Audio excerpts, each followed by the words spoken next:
For 20 years, you've trusted us to reinvent the standard in sports nutrition products. We don't plan on stopping, just like you.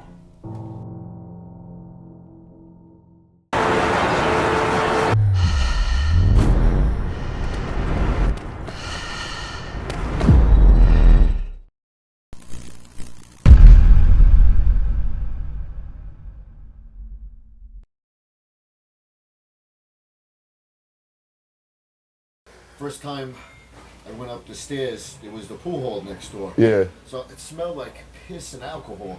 So I go up, the guy hits the guy over the head with a bottle, and he's bleeding. Steve comes out, he's like, "What do you want?" I says, "I want to train." He goes, "What, are you scared?" I go, "Just a little bit." He goes, "Yeah, don't worry about it." He goes, "Come on in." He goes, you want a protein shake?" I'm like, shaking. I'm like, yeah. I'm driving to your car, you know? That's funny. Is this being filmed? That's a pretty good part. That's tame. Yeah, you've seen him before. He's completely out of his fucking mind. Really nice guy, but completely out of his mind. He's just out of his mind. Yeah, he's one of our characters. I can't remember. I vaguely remember him, probably, because you said he had hair. Yeah.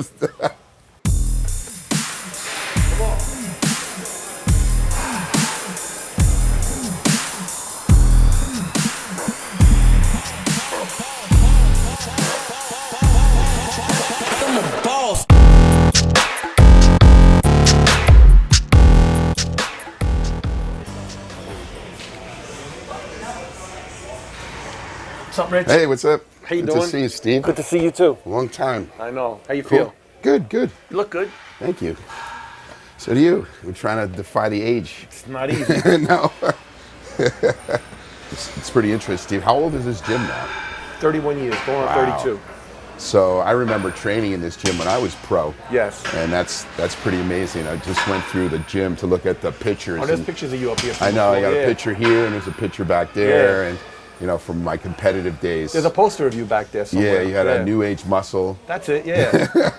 But it was just cool because I remember, when I just got into competing, I just met you, and it was, because of Bev.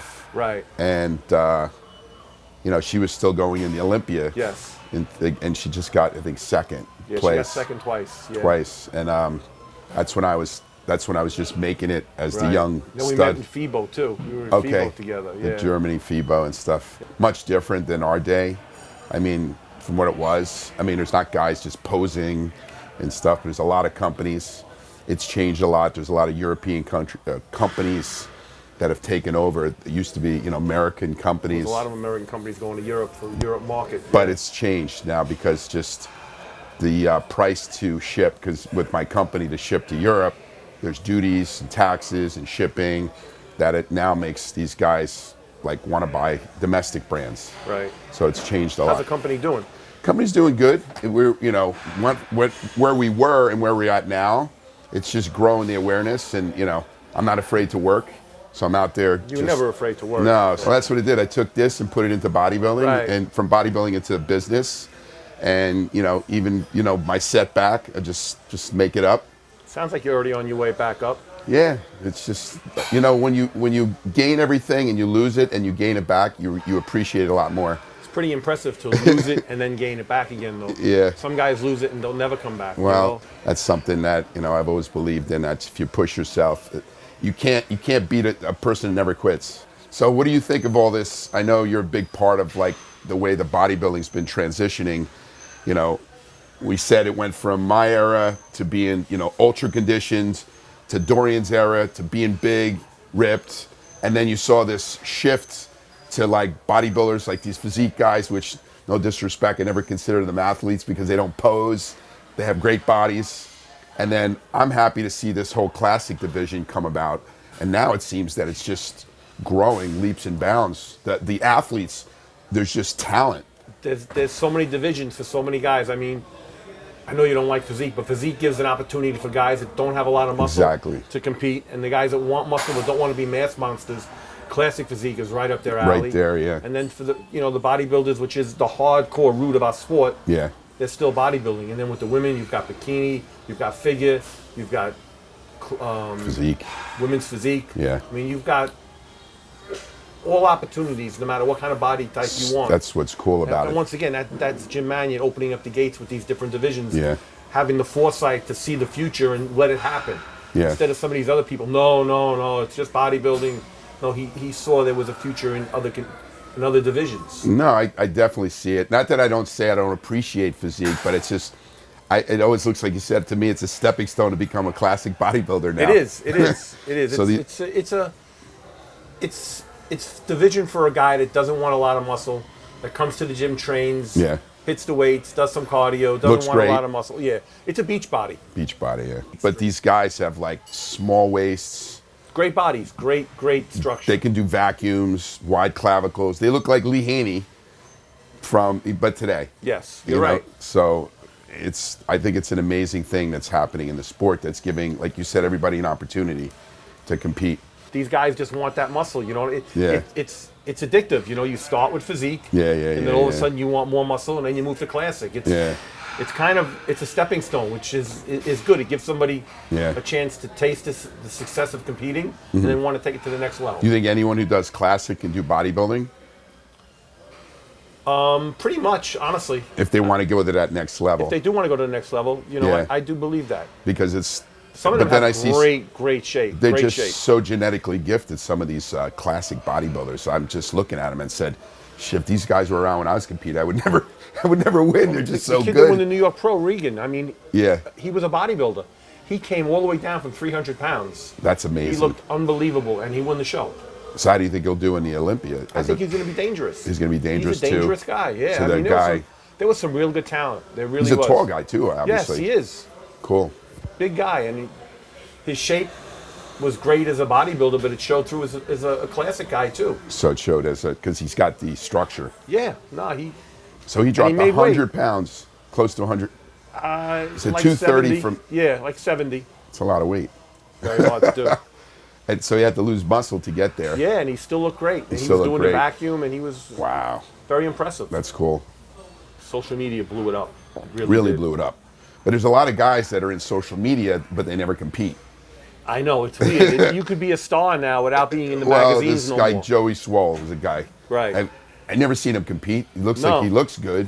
But he's never competed, He's but never he's stepped been all on over the stage, but he's internet. got a million followers, whatever he has. The internet is great, and it's also not so great. No, I see the same It's thing. great for information, but it could also... Misinformation. It could be, took the words right out of my mouth. There's a lot of Yeah. misinformation on that, too. Well, I just heard now they're starting to, the social media is looking at that kind of information. They're blocking it. That'd be a good thing, honestly. Yeah, That they're really would blocking be. these guys that are posting their drug cycles or how they do it. You know, and now they're actually blocking that stuff, which And I'm so hearing. they should. Yeah. Yeah, no, I said mean, they asked me that question. It's like I didn't know that stuff. It's Right. like, you know. train and eat. See, that's what I miss about the magazines. You know, the magazines are falling by the wayside. Yeah. But, you know, I mean, Flex, all of these magazines that were great. I mean, you used Yeah. to go to the newsstand and get them. Yeah. That's where you used to get all your information. Now, you get the show happened 30 seconds Yeah, I after the get show. the- You I know who the won. winner. You just got to go on the internet. Boom. Well, that's what I did. Like, I want to see who won the New York Pro. I just went on Instagram. Yeah, bang, it's boom, there. boom, boom. I see first, second, third, fourth, classic. I see everything. I'm like, Used to be you'd have to call a number. Do you know who won this? Do you know who won that? And oh, you'd have back to in wait. the day, Yeah. when I was like 14, 15. You had to I- wait for the magazines to come out. Well, I had the number to Gold's Gym in Venice. Uh-huh. So I sat there and I got the number. And I called up. So who won the Olympia? So I would call up. And in the year that Arnold won in 1980, I actually called the gym, you know, as a kid, you know, because I think before that was Frank Zane was winning every year, like Right. 3 years in a row. And then all of a sudden it's like Arnold won the show. It's and then like, Franco won. and then Franco won. And then Yeah. I think it was Samir. So when did you become a judge? I became a judge in 1990. 19. Oh, so I thought you really. I think you judged me in the cusp of my career. I did, yes. So you didn't Yes. you didn't judge me when I was like in my Olympias and all that. No, 90. no. Well, 90 I was in the Olympia. 91. So I guess then you started judging, and Yeah, then we 90. became friends. Right. You know, I got to know you. I've known you now for like at least 25 or maybe more, 30 years. It's a long time. I've known you and Bev for a long time. You know, it's hard work for success. It's great to see us stay here and still be involved in this business. Yeah, and it's And just, bodybuilding is a great business. oh, it really is. But you know, there's a lot of guys that have come and gone. So many guys. You know, like from my era, it's just I don't even know anybody. It's like, know. and I'm still there. That's like you said, because I just keep working.